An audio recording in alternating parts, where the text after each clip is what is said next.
During November and December of 2017, Women's Net ran 7 local conversations on using ICTs for Feminist Movement Building in Cape Town and Johannesburg.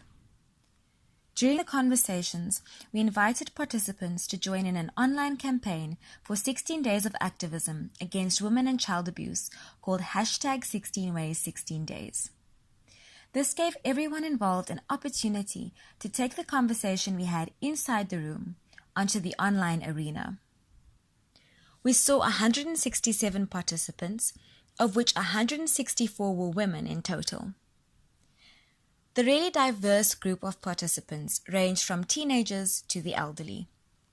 We began by establishing an understanding of feminism and explaining that the entire conversation would be held from a feminist lens. We played some fun icebreakers, and once people were comfortable, began unpacking ways in which social media has impacted popular discourse by drawing examples from the ICT workshop book and highlighting movements like the #MeToo campaign. We covered the basics of the social media platforms, answered any questions, and engaged in feedback and dialogue, then highlighted some key tips on how to create good campaigns, giving advice on when to post, and how to create shareable online media. We completed the day with a challenge and broke attendees up into smaller groups, asking them to create and post media suited to the #16ways16days campaign. Together we followed the posts and gave feedback on the work the women shared online. Hanover Park was a session that highlighted the digital divide. Most of the participants did not use the internet at all, and some of the most pertinent needs of the group included the use of email and creating and sending CVs online to help find work.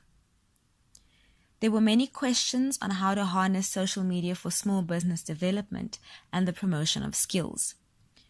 As many of the women in the group are committed community activists, there was a lot of interest in using ICTs to elevate the concerns, successes, and initiatives of the Hanover Park community above and beyond the immediate area.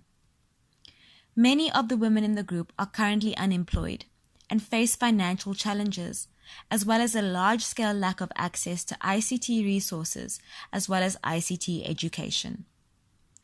This was a combination of women that attended independently, as well as representatives of various NPOs, ranging from large and established networks and smaller grassroots groups. Having a range of active women representing different insights into combating gender-based violence facilitated some really stimulating debate.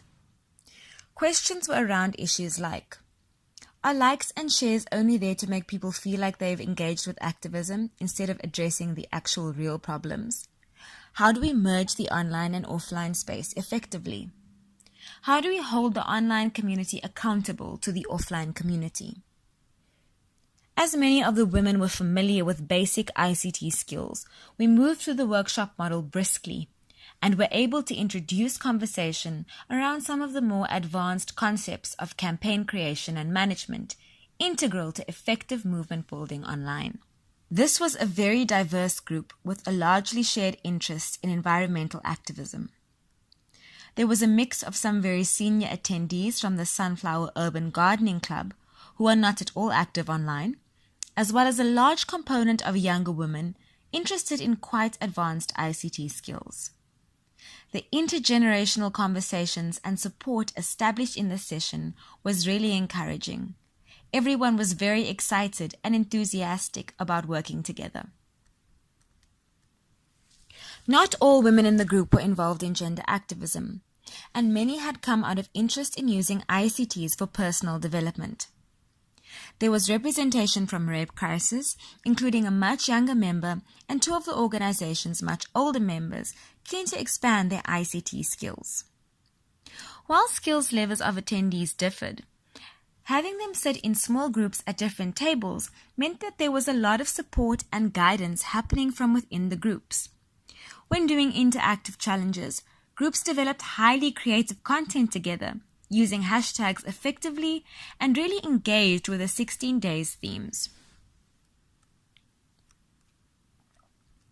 This group of youth seemed extremely interested in the possibilities the internet could open up for their communities, as many of them are leaders in their respective areas. Soul City provided the attendees with tablets, and they seemed excited to use these for the 16 Ways, 16 Days campaign. However, attendees made it clear that they would not have access to data once they returned home, and therefore participating in the campaign would be very challenging. The digital divide played a major role in the ultimate slow uptake in a campaign revolving around workshop attendees who could not access Wi-Fi. This group were really intrigued by what social media could potentially mean for their respective organizations and businesses. They came up with incredibly interesting ideas for the hashtag 16 Ways 16 Days campaign, frequently sharing ideas and content on the WhatsApp groups primarily. The camp was made up of Girls.net attendees from various parts of South Africa, inclusive of Robertson, Polokwane, Johannesburg, KwaZulu-Natal, and Soweto. All attendees were leaders, particularly active in their community work and organizing. This was evident by the questions they asked and the interest in social media, particularly around using Facebook pages to advocate businesses or organizations.